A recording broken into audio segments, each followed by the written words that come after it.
Olá pessoal, sejam todos bem-vindos a mais um encontro aqui no nosso canal da Sociedade Chesterton Brasil. E hoje eu quero conversar com vocês sobre uma ideia, talvez, até que me ocorreu há pouco tempo atrás. Eu lia, teve um seriado também no Max da HBO, que é aquele Lovecraft Country. Eu acho que é Território Lovecraft, foi traduzido em português, tá? Isso não é uma recomendação propriamente do livro. Eu achei o livro particularmente interessante, mas não é propriamente uma recomendação. Mas qual é a ideia que eu peguei dali e eu achei legal? A ideia de que existe meio que um ambiente, né, aonde se desenvolvem certas narrativas, no caso ali Lovecraft e tudo mais, né? Quem já lidou com a literatura, né, desse autor, ou então com outras literaturas, né, vê que algumas histórias, um outro que me veio à cabeça novamente no campo do terror, né, é o Stephen King, certo? Então você vê de novo, né, certos lugares, certas cidades, certos nomes vão aparecendo. Para quem foi criado com novelas, né, tem aquelas cidades novelísticas ali, né, que é sempre a referência da capital da cidadezinha pequena, né, da novela. Não, vamos ter que ir até tal cidade, porque é lá é que tem aquilo que não tem na cidadezinha pequena. Então toda a novela, né, daquela emissora acaba tendo aquela cidade maior de referência das cidadezinhas pequenas fictícias.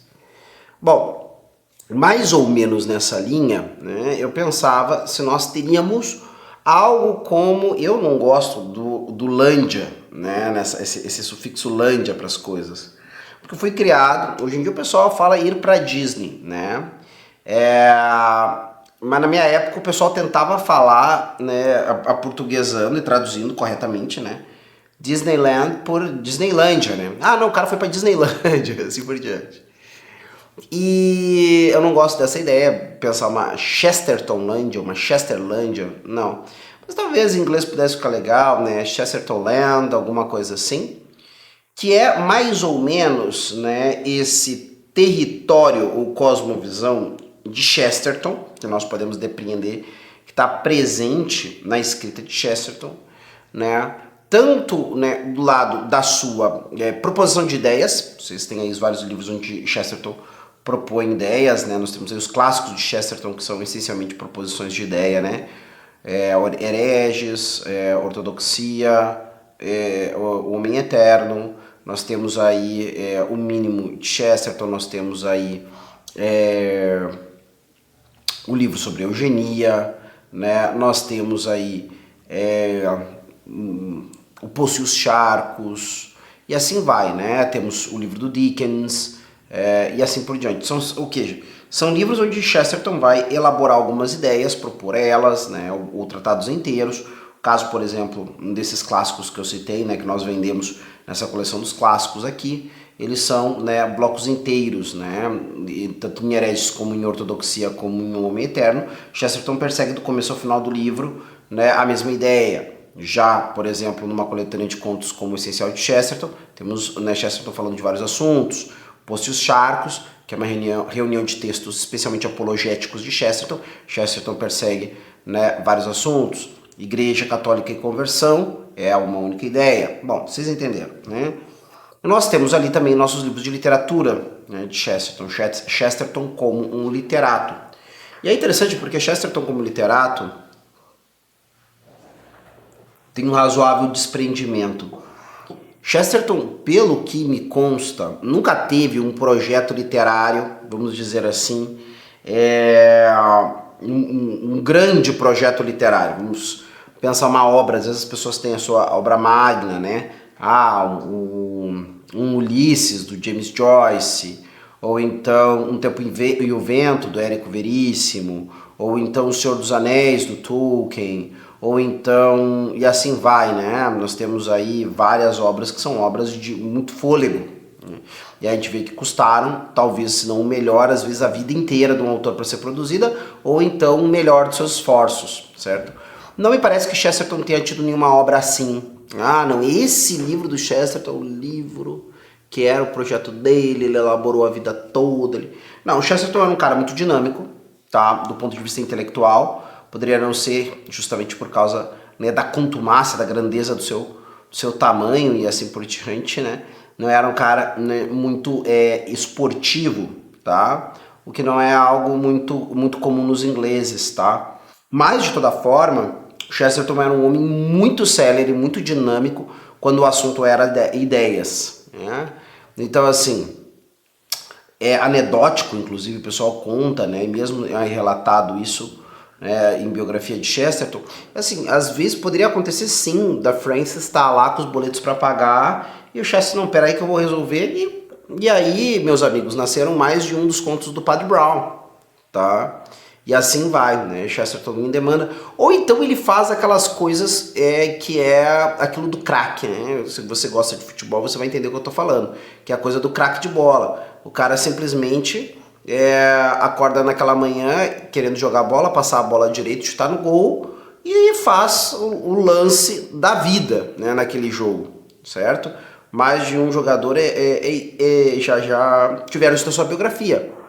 Vocês percebem que existem pessoas que têm introjetado em si a capacidade para que, aparecendo a oportunidade, surge então, né, o lance, né, a jogada, a obra de gênio. O exemplo disso mais patente com Chesterton é, né, a famosa biografia dele sobre Santo Tomás de Aquino, que foi elogiada como uma das melhores, se não a melhor biografia de Santo Tomás de Aquino sobre um determinado aspecto. Quem fala isso é de Etienne Gilson. É evidente que ela é uma biografia insuficiente. Por que eu digo que ela é uma biografia insuficiente?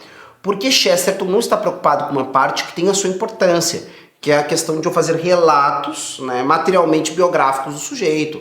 Ah, nasceu em tal lugar, foi para tal lugar, exerceu tal função e assim por diante. Só que Chesterton entrega uma coisa muito mais complicada, né, de ser entregue numa biografia, certo? Muitas biografias pretendem isso, nem todas entregam, e poucas entregam, né, com o brilhantismo, com a genialidade. Olha, o último biógrafo que eu vi, assim, que eu diria assim, meu chapéu, que cara bacana, que eu compararia com o que o Chesterton faz em algum grau, é o Stefan Zweig, né, especialmente eu pensando na biografia dele da Maria Antonieta, tá? Onde ele faz uma leitura da personalidade, da pessoa, do sujeito, do contexto e assim por diante, que é muito bacana, que tem brilho literário, ao mesmo tempo que tem uma penetração de compreensão do que é o ser humano e do que é a estrutura do real e assim por diante, tá? E o Chesterton vai fazer isso de uma sentada depois de ler uma meia dúzia de livros, tá? Então o homem, para alcançar uma biografia tão louvada pelo um dos principais especialistas no autor, sem ter estudado exaustivamente aquele autor durante toda a vida e assim por diante, conseguir fazer isso, mostra devido à genialidade de Chesterton, tá? E o que eu quero dizer para vocês é que, em grande parte, existe, depois que você começou a ler, e o que eu tô falando de Chesterton acerca dessa pretensa Chesterton Land, né, ou coisa que o valha, tá? Eu falo especialmente para nos dar quase como um exemplo de coisas que acontecem em vários outros autores. Você começa a perceber que o primeiro lugar em que começa a estabelecer a terra, o território desse país de Chesterton é a forma da linguagem, né? Ou seja, o que é a linguagem de Chesterton? Chesterton recorre habitualmente a certos recursos retóricos, tá? Que são mais ou menos... Depois que você leu, até isso é uma coisa que eu recomendo para vocês vivamente, e eu acho que isso também vale a comparação. Então, nós estamos chegando num país novo, muitas vezes nós precisamos nos habituar aos costumes do lugar, precisamos nos habituar aos hábitos dos cidadãos comuns, precisamos nos habituar às leis. Se você está indo para algum lugar de colonização britânica, né, você vai ter que, né, aprender a dirigir com uma mão diferente que você dirigia no país de origem, no seu país de origem, né, e assim por diante. E assim vai, tá? Então, e algumas pessoas, quando lidam com Chesterton, especialmente quando não estão bem informadas do seu estilo, eu não esqueço de um amigo que é um homem muito capaz, muito inteligente, mas que ficou bem desagradado com a biografia de São Tomás de Chesterton. Por quê? Porque estava esperando outra coisa, né? E objetivamente falando, estava precisando de outra coisa também, né? E eu concordo, e quando eu falo isso, eu não falo em demérito nenhum. Eu falo porque alguém está criando uma primeira aproximação do autor e está querendo esses dados muito concretos, que Chesterton não se atém. Chesterton fala sobre isso em algum grau na sua biografia, mas ele vai falar de uma forma meio livre, tá? Então, e tem gente que gosta de uma coisa sistemática, né? Começo, meio e fim. Então a história vai começar onde? A história vai começar no nascimento do personagem e vai terminar na morte. É isso aí, com acontecimentos no meio desse território aí, tá bem? Então esse tipo de coisa, tá? Então, primeira coisa, se você está se aproximando do país Chesterton, se habitue à linguagem. Então, uma coisa que é muito comum no país é o idioma. O Chesterton tem um idioma, né? Um idioma bem específico. Alguns costumam dizer assim, todo escritor tem seu estilo. Olha, eu diria a vocês que em Chesterton é um pouco mais do que estilo, na minha opinião, tá? Ele tem um jeito muito próprio, né, de trabalhar com as ideias. Então, quando eu falo em idioma, eu falo menos pela questão da linguagem em si. Chesterton, ele é um autor bem acessível, na minha opinião, principalmente para quem o lê em inglês, tá? Então, Rodrigo, a tradução em português não está tão boa. Não, eu acho que as traduções são bem razoáveis, as traduções do Brasil, você vai aproveitar muito bem, tudo mais. Só que Chesterton, ele tem uma velocidade também nas explicações, né, e umas imagens muito boas, que por ele ter essa verve jornalística, e talvez essa seja outra grande característica desse país Chesterton, que é a questão dessa verve jornalística, tá? E se você domina a língua inglesa, especialmente se você domina em termos culturais e históricos a língua inglesa, para você Chesterton fica ainda mais exuberante, fica ainda mais formidável. Você fica ainda dizendo, meu Deus, realmente, cara, esse cara é genial. Em português você também vai perceber isso claramente, né? Mas existe algo que é intraduzível, que é essa forma mentes, né, de Chesterton. Mas Chesterton tem, mas essa forma mentes intraduzível é traduzível em algum grau. A gente vai perceber, é claro que existe esse grau de, né, sei lá, a língua é sempre uma trava, não adianta. Tradução é sempre a gente acaba perdendo, é como se fosse um polimento, né? Toda vez que eu vou polir um metal precioso, alguma coisinha dele eu vou acabar perdendo, não tem muito o que fazer, tá? Então, mas essa forma mente de Chesterton, eu começo a perceber como é que ela funciona depois de algum tempo lendo ela. Alguns batem o olho nisso e já acham sensacionais. Por exemplo, alguém que ouviu uma língua por aí, diz, que língua linda, eu quero aprender essa língua. E o cara vai lá e aprende mesmo. Outros precisam aprender aquela língua, né? Ou acham muito útil aprender aquela língua. Mas acham difícil, às vezes acham truncado, precisam de um tempo, mas depois que aprendem, nossa, que bacana, que bom que eu aprendi. Eu diria para vocês sempre darem esse voto de confiança para Chesterton. Porque depois, se você não se acerta de primeira com aquilo que Chesterton propõe na sua escrita, você vai se acertar em seguida, certo? Com o passar do tempo, se você der tempo a Chesterton, você vai ver que tem ideias, formas de pensamento, maneiras de lidar com as coisas ali que são únicas, que você não vai encontrar em outro lugar, tá? Porque Chesterton realmente reúne uma amálgama de coisas que não é tão fácil de encontrar por aí. Na minha opinião, eu acho que ele é um dos autores únicos, pelo menos do jeito como ele aborda as coisas. Pensando em ideias, pensando em estilo, pensando em tudo isso, tá? Mas talvez uma das coisas mais fundamentais, que, vamos dizer assim, é a conexão. Eu acho que isso dá forma, tá? Para esse país, né? Aquela grande característica, aquilo que nós vamos buscar, o que nós vamos buscar em Chesterton, porque vale a pena visitar o país Chesterton, o que eu vou encontrar lá que eu não encontro em todo lugar, né? Bom, primeiramente essa diversidade de coisas. Às vezes as pessoas quando vão falar de um território, falam de como é interessante o fato de que lá eu posso, sem sair daquele lugar, encontrar várias coisas. Sei lá, Nova Zelândia. Nova Zelândia tem lugar que tem praias paradisíacas e tem lugar que tem neve. Brasil também tem muito essa característica, vocês têm, né, vários países dentro de um país só, e assim por diante, tá?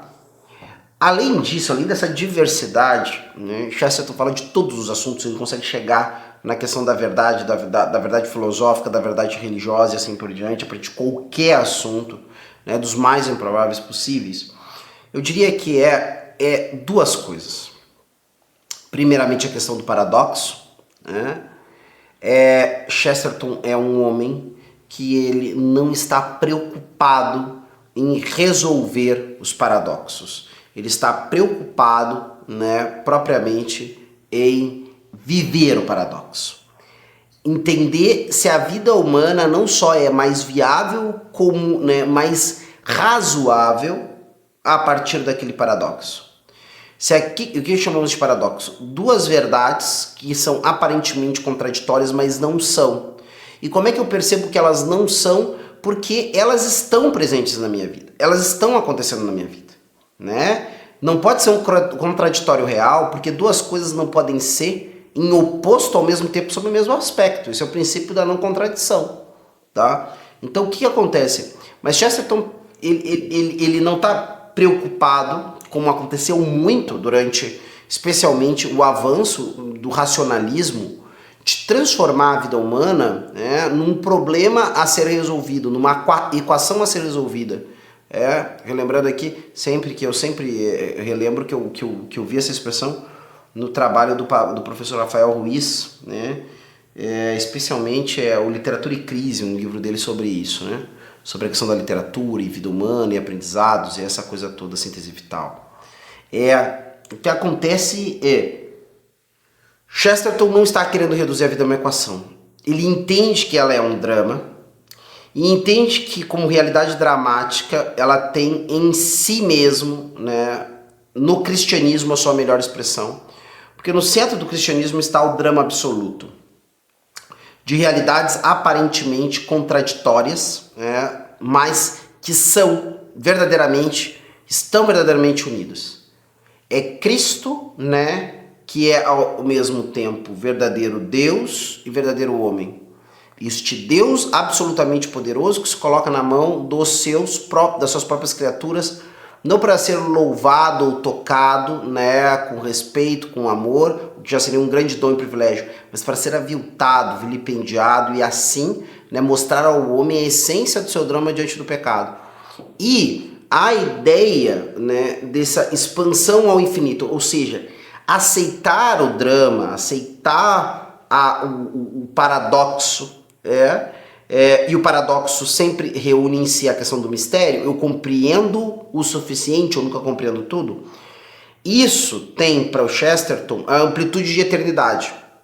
Se eu não fico tentando colocar o mundo na minha cabeça, certo? A minha cabeça não explode, certo? Ou então não tenho que fazer esse exercício meio, né, da cama de Procústulo, de ficar esticando o que não cabe, o que não preenche a cama, ou cortando o que escapa dela.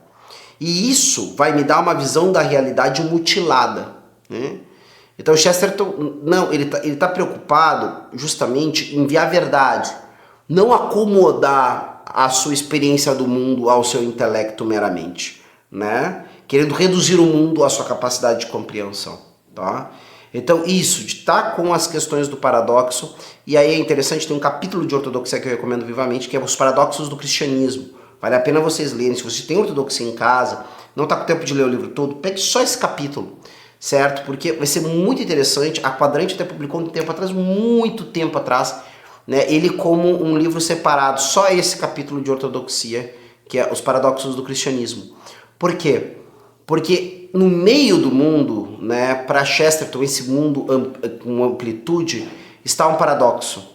Está esse conflito entre o horizonte, a terra, né, e céu, né, como a haste vertical. E eles se encontram, e no meio dele tem um conflito.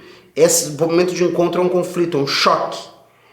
E isso seria a nossa diferença de cosmovisão de mundo. E a diferença da cosmovisão de Chesterton, particularmente, em relação a outras visões filosóficas ou cosmogônicas em volta do mundo, que veem o mundo como um círculo perfeito, mas de um eterno retorno, aonde o fim verdadeiro e dessa forma a plenitude, ela, em grande parte, pode parecer então ou ilusória, né, enquanto ser, e a única maneira de chegar à plenitude é deixar de ser. Né? Aí eu me volto ao grande tudo, né? Só que Chesterton diz, olha, isso é perfeito, mas é restrito. Enquanto a cruz, ela tem um conflito, mas ela se expande, né, para o universo. Ela é infinita. Os braços da cruz podem se estender ao infinito. E isso nos leva ao segundo ponto, que é análogo a esse, né, para falar dessas características do país de Chesterton, que é apresentar, então vamos dizer assim, como é que eu aprendo isso, mais do que por explicações, mas por experiência, Bom, posso olhar para a estrutura da realidade, que eu vou perceber várias coisas desse tipo. Sobretudo para o cristianismo, porque ele me entrega a história aonde está perfeitamente expressa essa realidade. Mas tem alguma coisa que é visto por mais de um autor, Chesterton e Tolkien, né, entre eles, né, Lewis também, eu relendo Crônicas de Nárnia vejo isso muito mais do que antes, que é um pouco, que é filho, tá, dessa visão de mundo, tá? Essas histórias são filhos da visão de mundo fundamentada no cristianismo, que é as histórias de fadas, ou pelo menos a chave de leitura delas. Porque a história de fadas teria então isso nós já falamos em outro momento, mas teria esse ponto cego, mas esse ponto cego é justamente o lugar onde está alocada a lâmpada. Eu tenho aqui uma softbox me iluminando, tá? Ela me ilumina. A parte de trás dela, se não houvesse outra luz, estaria escura. Mas é justamente porque ela tem que estar em algum lugar, né? Então, ou seja, o lugar que ela está não é propriamente iluminado, que ela pode me iluminar. Existe esse ponto escuro, que é esse dado do mistério, que eu não consigo abarcar completamente com a minha razão. Mas é justamente esse ponto escuro que ilumina toda a realidade da minha vida. Qual é o drama? O que é as fronteiras fora do país de Chesterton? Vamos dizer assim. São fronteiras onde as pessoas querem, né, por causa de um ponto luminoso, certo? Passarem as suas vidas andando, né, em grande parte por lugares escuros, tá? Então, enquanto no pensamento de Chesterton, o grande negócio é, gente, vamos aceitar alguns pontos escuros para que tenhamos uma vida totalmente iluminada, tá? Eu vou ficando por aqui, pretendo conversar um pouquinho mais com vocês sobre isso em outro momento, porque isso nos abre o horizonte para um outro tópico que é muito importante, que é a questão do que é essa infância espiritual, vida de infância, ser como crianças, que está presente de maneira muito forte na literatura de Chesterton. Está bem? Ficando por aqui, até a próxima, tchau, tchau.